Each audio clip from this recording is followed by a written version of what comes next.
specified bodies have access to this information, and in the end, they get corrupted, along the process. So we are going to ensure that there is access to information, and we are also going to work towards, strengthening our foreign relations.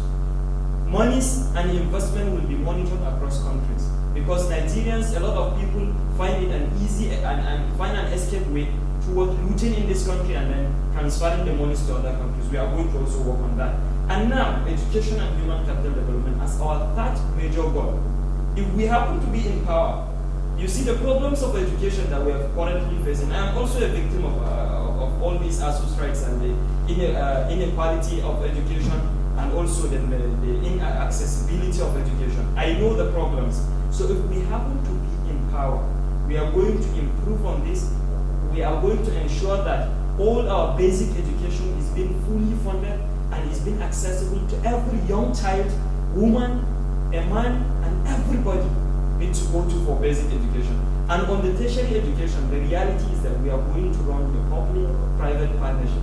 This is the only way we can achieve excellent management and proper funding for our universities. So through this, we are going to have, a very qualitative education. And now, national unity and genuine federalism. Nigeria from 1940 to 51, when various pre-colonial communities were amalgamated, was governed as a unitary system. We could all remember that Lagos was our headquarters, and it was a unitary system divided into several regions. Nigeria, based on research and experiences that people have, Nigeria was better during those times. So why not go back to these times? We are going to restructure the country so that it can work for everybody. So that, because the overpower that the center have, which is Abuja, it has crippled a lot of states. Some states depend on the Abuja to give them money for their activities. So not talking about local governments. When we assume power, we are going to ensure that power is being divided, is being devolved to all the tiers of government, so that everybody can feel governance close by. And our last agenda, if we happen to be given the mantle to lead the country, is national security. It is a problem that we have, and we understand the problem. But what are we going to do different? First is that in my first 50 days, I'm going to declare a state of emergency on security. We are going to reposition the NOA, National Orientation Agency, in such a way that it can educate and sensitize Nigerians on the importance of security. Because I think this is where we are getting it wrong. A lot of people do not even have they are not even aware of the consequences of their actions. So we are going to reposition this, and we are going to mobilize and sensitize all Nigerians on their responsibilities toward achieving this.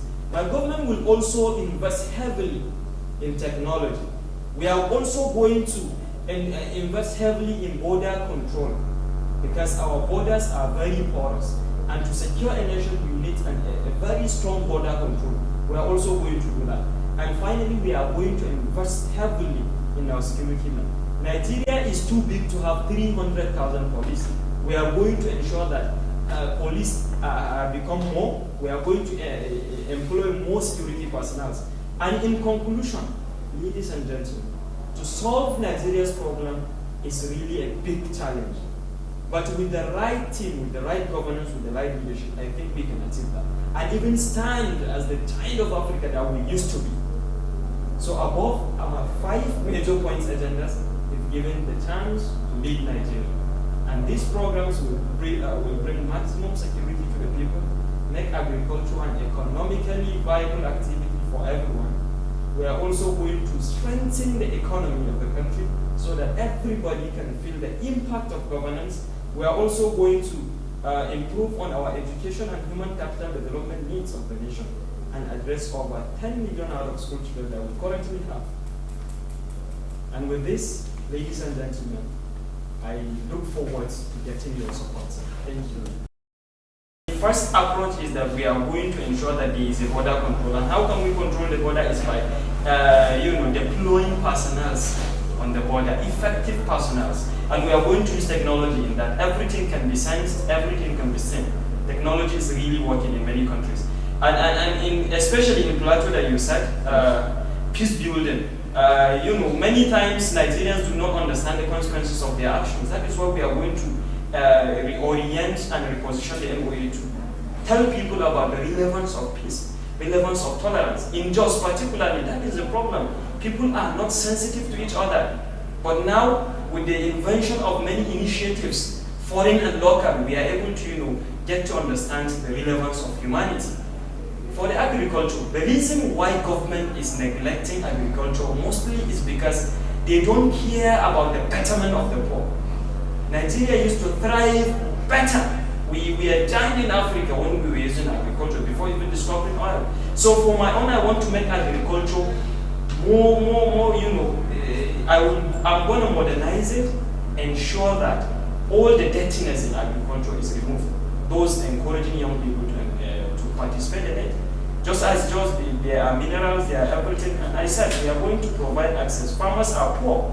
We need to give them loans, not loans that are being given now. We need to give them loans that they will change their lives. So with this, I submit. Thank you very much, Mr. Sani, Musa,